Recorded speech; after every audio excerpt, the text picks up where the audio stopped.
নিজেদের রাজনৈতিক দলের কোনো ঐতিহাসিক ভূমিকা না থাকলেও, ঐতিহাসিক কোনো অস্তিত্ব না থাকলেও, সেই দলকে যখন আপনি ঐতিহাসিক বানাতে যাবেন, তখন আপনাকে এরকম কিছু কথা বলতে হবে যেগুলো এক এক জায়গা থেকে চুরি করে, এক এক জায়গা থেকে মিথ্যাচার করে নিজের একটা ইতিহাস, একটা কিম্ভূত কিমাকার একটা ইতিহাস দাঁড় করাতে হবে।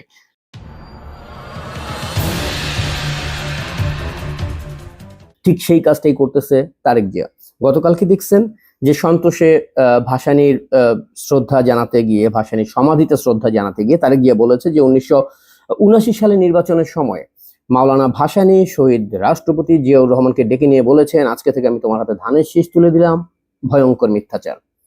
এই তারেক জিয়া মানে রাজনৈতিকভাবে মিথ্যাচার করতে করতে তার এইটুকু আক্কেল নাই যে এখন গ্রামের একটা সাধারণ ছেলের হাতেও গুগল আছে, তার হাতে এখন ইন্টারনেট আছে, সে চাইলে একটা জিনিস সার্চ করে বের করে ফেলতে পারে, 1 মিনিট সময়ও লাগে না। মাওলানা ভাসানী মারা গিয়েছেন 1976 সালের 17ই নভেম্বর ঢাকা মেডিকেলে চিকিৎসাধীন অবস্থায়। তো 1976 সালে মারা যে একটা মানুষ 1979 সালে মৃত্যুর 3 বছর পরে এসে মেজর জিয়াকে বলল যে আমি ধানের শীষ তোমার হাতে তুলে দিলাম। মূলত এই ধানের শীষ যে চুরি করা এই বিএনপির, সেই জায়গাটাই আরো স্পষ্ট হয়ে ওঠে তারেক জিয়ার এই মিথ্যাচারের মাধ্যমে।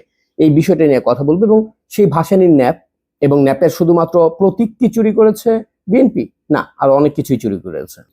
স্বাধীনতার আগে থেকেই এই ন্যাশনাল আওয়ামী পার্টি যে ন্যাপ, এই ন্যাপের মানে প্রধান ভাসানী, তার নেতৃত্বে 1973 সালে স্বাধীনতার পরে নির্বাচনে অংশগ্রহণ করে ন্যাপ, সেখানেও তাদের প্রতীক ছিল ধানের শীষ। এবং এই ধানের শীষ কি বলে যে গ্রামের সাধারণ মানুষের এবং প্রান্তিক মানুষের প্রতীক হিসেবে এটাকে গ্রহণ করেছিল ভাসানী। কিন্তু তার মৃত্যুর পরে তৎকালীন যে ন্যাপের মহাসচিব ছিল মশিউর রহমান জাদু মিয়া, এই জাদু মিয়া হচ্ছে মূলত বিএনপিতে গিয়ে যোগ দেয়।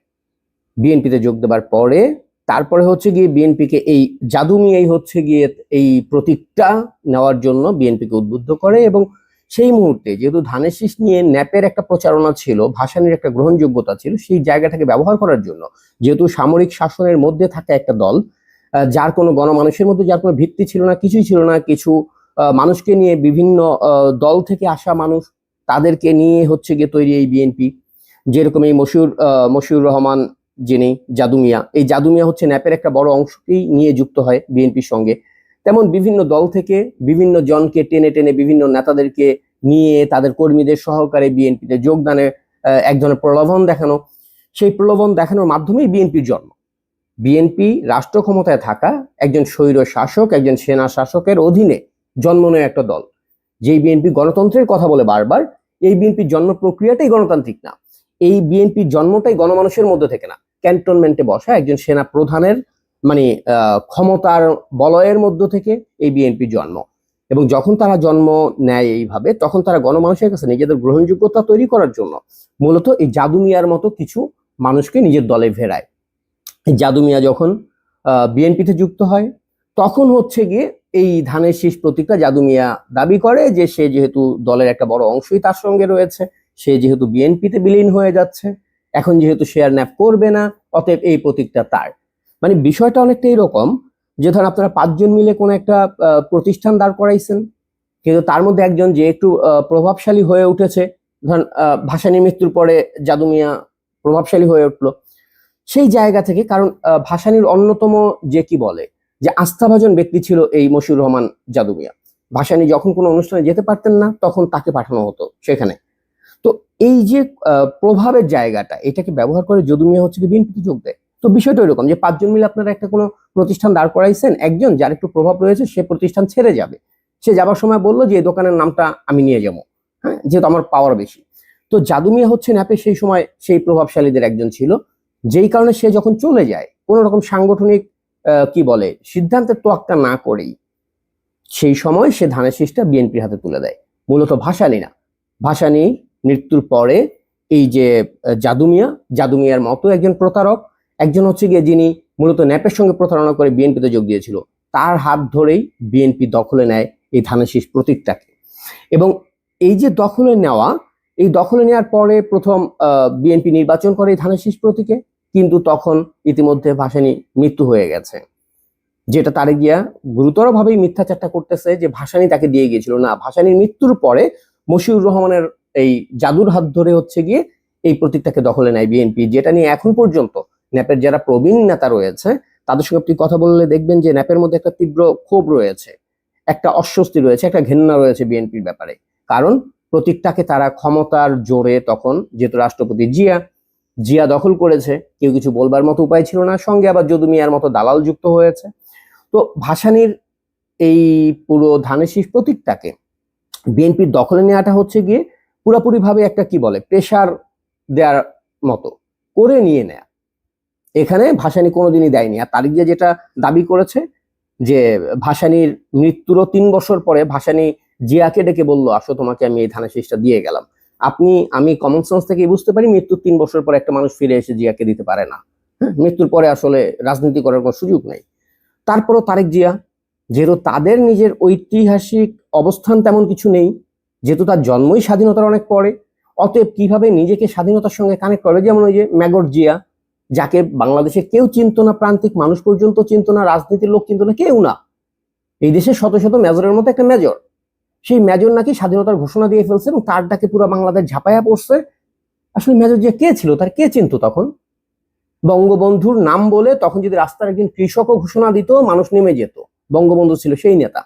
আজকে নিজেদের ঐতিহাসিক সেই অক্ষমতা বা নিজেদের অযোগ্যতাকে ঢাকার জন্য তারা যেভাবে জিয়াকে বানানো হয় স্বাধীনতা ঘোষক জিয়া, ঠিক সেইভাবেই তারা বানাবার চেষ্টা করছে।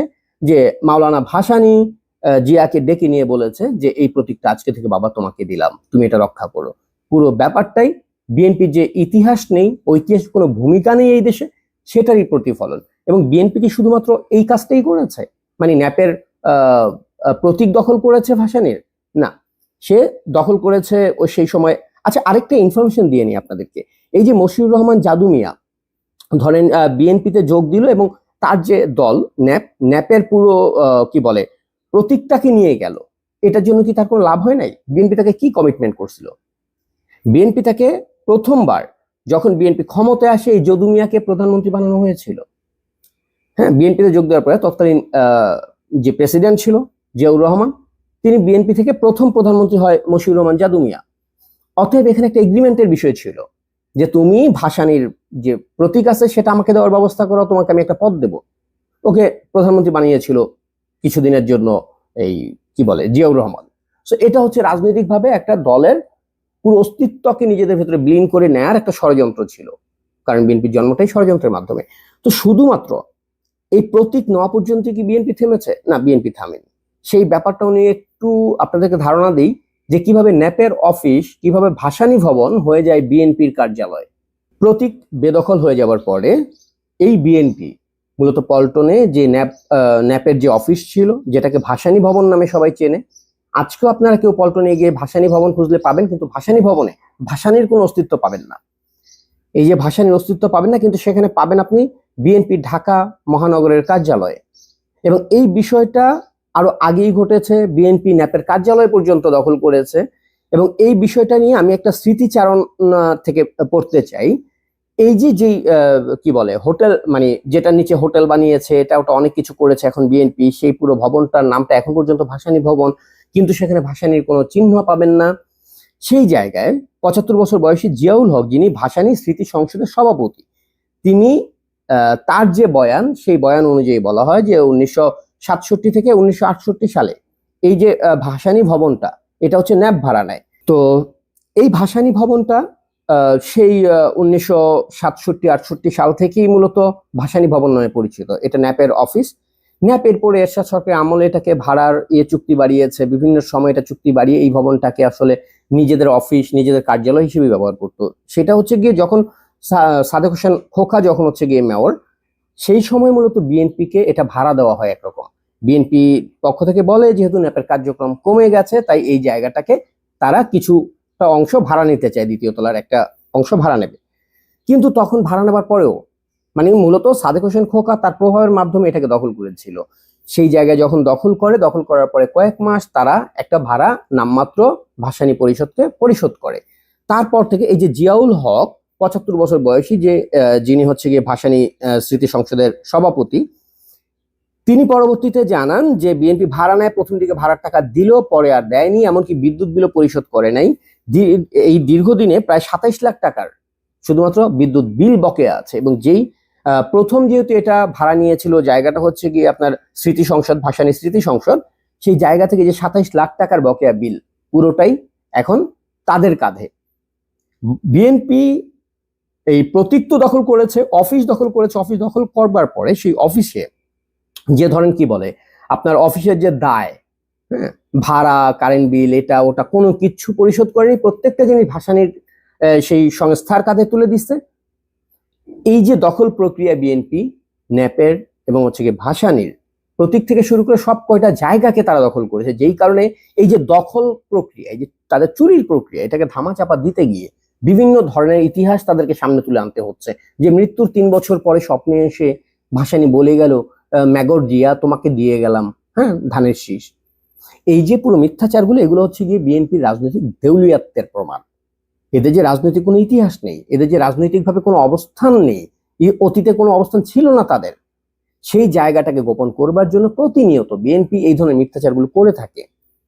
অতএব তারেক জিয়া শুরু থেকেই ম্যাগর জিয়া কি বলে স্বাধীনতার ঘোষক, ম্যাগর জিয়া খাল কেটে কুমির এনেছে এদেশে প্রথম, নানান বয়ান দিয়ে মুক্তিযুদ্ধের আরো অনেক পরে জন্মানো একটা দলকে হচ্ছে কি মুক্তিযুদ্ধের ঘোষণাকারী দল বানানোর চেষ্টা করতেছে। ঠিক তেমন ভাবে আজকে মেজর জিয়া এই কথাটা, মানে তারেক জিয়া এই কথাটা বলার কারণে মেজর জিয়ার অপকর্মটাও তুলে উঠে আসতেছে, মানুষ কথা বলছে এটা নিয়ে। তো এই জাতি অন্তত এইটুকু বোঝা উচিত, এরকম একটা অথর্ব উন্মাদের দল দিয়ে এই দেশটা কতটুকু চলতে পারে। যেই দল অন্যের প্রতীক চুরি করে নেয়, যেই দল অন্যের কি বলে যে আপনার অফিস দখল করে নেয়, যেই দল হচ্ছে স্বাধীনতার ঘোষণাপত্র পাঠ করে নিজেকে ঘোষক বানায় ফেলায়, যদিও তার আগে আরো 3 জন পাঠ করে গেছে, সেটা নিয়ে কোনো কথা নেই।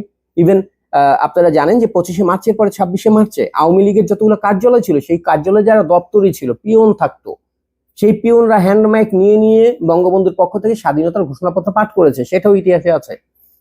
অতএব এই কাজটা শুধু ম্যাগর জিয়া করে নাই, এটা আওয়ামী লীগের কার্যালয়ের যারা কেরানি, যারা পিয়ন ছিল, তারাও এই ঘোষণাপত্রটা পাঠ করেছে। অতএব মেজর জিয়ার মূলত রাজনৈতিক একাত্তরের অবস্থান হচ্ছে কি আওয়ামী লীগের অফিসের একজন কেরানির অবস্থান। সেই কেরানিকে মুক্তিযুদ্ধের মহানায়ক বানাবার চেষ্টা করা হচ্ছে। নিজের বিবেকের কাছে প্রশ্ন করেন যে 1975 এর আগে 71 সালের 25শে মার্চের আগে এই বারেক জিয়াকে কেউ চিনতো কিনা, এই বারাটাকে কেউ চিনতো কিনা, এই বারাটার নামে কেউ কিছু জানতো কিনা, যে ও ডাক দিচ্ছে একটা টেন্ডেস্টার কলুরঘাট বেতার কেন্দ্রে বসে, যেটা সাউন্ড চট্টগ্রাম থেকে ফেনী পর্যন্ত আসে না, সেটা সাউন্ডের চোটে পুরো বাংলাদেশের মানুষ ঝাঁপায় পড়ছে। এই গর্ধবকে ইতিহাসটা জিজ্ঞেস করেন। চুরি বাটপারি করে একটা দল দাঁড়া করাইছে কোনো মতে, কিন্তু এখন পর্যন্ত নিজেরা নিজেদের সপ্ত ইতিহাসটুকু বলবার হিম্মত তৈরি করতে পারে নাই। প্রতিনিয়ত বিভিন্ন জনের অর্জনকে তারা নিজের নামে চালাবার চেষ্টা করতেছে। পুরো বিষয়টাই হচ্ছে মূলত ওদের যে তলা ফুটা, সেই ফুটাটা ঢাকার আপ্রাণ চেষ্টা, আর কিছু না। ধন্যবাদ সবাইকে।